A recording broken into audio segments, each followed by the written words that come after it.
Okay, so I hear over and over and over again how intimidating and scary SEO is.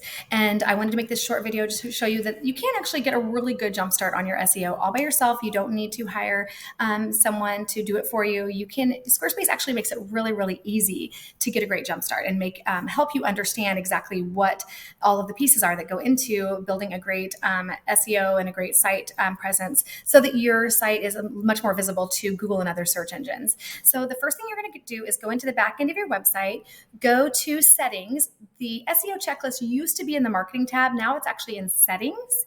And then you're going to scroll down. There's a marketing section here where you'll find SEO appearance. So you're just going to click on that. And then you're going to find the SEO checklist right here at the top. When you click on this, Squarespace has done a phenomenal job of breaking it down.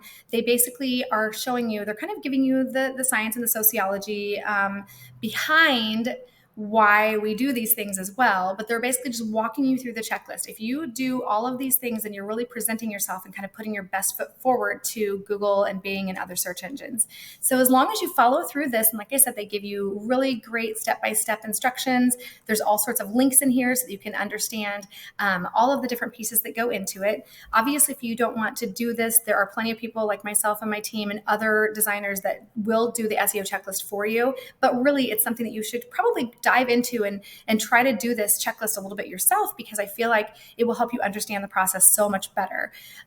Then while you're in here, I would say the biggest piece is, so you get that SEO checklist done. There are parts of the SEO checklist that are very, very simple, and other parts that you can either do kind of the bare minimum on, or that you can go a little bit deeper in. And that's one of the things that I wanted to touch in today. We have the overall site description right here in that same area where we have our SEO appearance in the settings area. And then it's here. And then we also have individual ones for each page. So a lot of people don't take the extra step to do that, and I highly recommend it. The SEO checklist kind of walks through, like I said, all of the things that present you really well in terms of making sure that your website is set up correctly. I like to consider it kind of being your report card with Google and the other search engines. If you're doing all of those things right, you're getting an A, like check mark, they did all of these great things on their website, showing that you put the time and effort in to make your site a good website.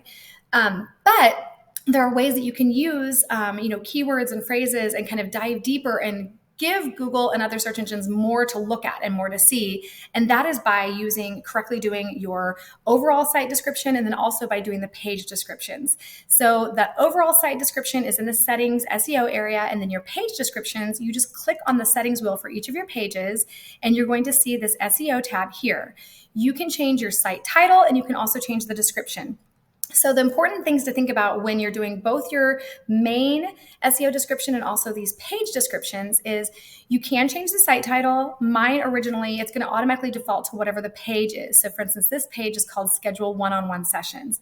That is what appears. It kind of shows you the preview. So this originally said one-on-one Zoom sessions. I changed it to Get Squarespace Help, because to me that feels like a much more direct, like this is what this page is about. It helps the user when they see this result, they're going to know exactly what this page is for. So I opted to change my SEO title here. I'm still keeping my page title, Schedule One-on-One Zoom Sessions, because when people are on my website, I want them to know that that's where they go to schedule. But here I wanted to kind of give it a little bit more of a broad, what they can expect on this page. The description, we get 400 characters. I'm pretty bad about going overboard. We usually should try to keep it around 300. I'm, I think, at 349 on this one. But the important thing to think about here, two things. You are going to always want to try to keep it very conversational in nature. You're going to want to try to make sure that you're using best grammar. This is one thing that Google is definitely looking for, is that conversational, great paragraph kind of formation. You are only showing them, though, really, you're showing Google the entire 300 characters, 400 characters, whatever you decide to use. But the end user, when they get that preview, you're only going to see the first couple of sentences. So try this today. Go Google some other people's businesses or do some Googling and look at what they show in the results. You're going to see that you're usually only seeing one or two sentences about that site. If you don't fill this in, Google is basically going to go into your website and they're going to kind of look at the page and decide what they want to present there. So you don't have control over what you're showing the end user. That's why I think it's really important to take this step. It's a great way for you to say what you want to say to the end user. and kind of present yourself in that, and also be able to kind of add some other keywords and that great SEO juice in there so that Google sees maybe different ways to present your information.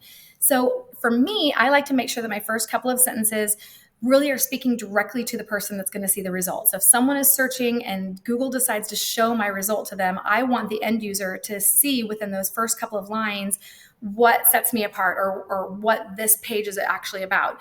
Then these remaining sentences, I can kind of sprinkle in different things. Think about the other ways that people talk about your business or your industry or describe what you do. It may not be the way that you describe yourself, but these back-end places are a great way to kind of get into the psyche of the people that are actually searching for you. So for instance, I have a client that is a counselor, and she does not like being called a therapist at all. She always likes to call herself a counselor. But I strongly encouraged her in some of these back-end areas where it's not front-facing necessarily, but Google is seeing that. And if someone is searching, they might not know to be searching only for counselor. They may be searching for where's a therapist near me. So she needs to make sure that she's kind of sprinkling in some of that extra verbiage in these areas. You do, like I said, want to make sure that you're not keyword stuffing. Don't comma, put a bunch of keywords in there, but make it very conversational in nature.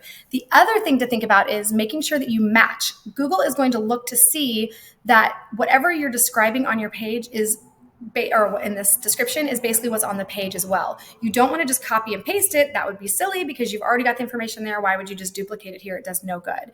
But you do want to make sure that it's matching enough that Google can see, okay, they're not trying to trick someone. For instance, I had a client that had someone else do his SEO for him, and he did wellness like journeys. So basically you could go on a wellness retreat and do breathing exercises and yoga and things like that. Well, this person that had done the SEO for him thought, well, people are probably going to be searching more. It was in Costa Rica. And he thought people are going to search a lot more about like what are fun things to do in Costa Rica, like playing with monkeys and taking kayak rides down the river and things like that. So he put that in the page description, thinking that that would be a way to get people, those would be things that people would be searching for, and then they would be more likely to click on the page. It's actually detrimental to your SEO because Google can match. They can look and see, does this page description go along with what's on the page? And if it doesn't, then that counts against you because they know that you're trying to trick them. So again, don't copy and paste and make it exactly the same, but do keep that in mind and make sure that it's kind of similar, but that you're mixing up that keyword, kind of the keyword SEO juice, getting all the love out there for everything that you do, and trying to describe yourself in as many ways as possible to help bring your search results up higher. So it's like I said, dive in. That SEO checklist is going to be amazing for you. If you spend some time in it, you're going to understand it's not as difficult as you think it is. Understanding the way that that Google search engine, that all the search engines work is huge in terms of doing the back-end work. As long as you understand it, it's going to make so much more sense, and it's a lot easier than you think it is. So it's not that intimidating, and you can do it, I promise. But if you do need help, you can always reach out to myself or another Squarespace designer, and we can absolutely help you walk through this either by a one-on-one session or just do it for you. So thanks a bunch and have a great day.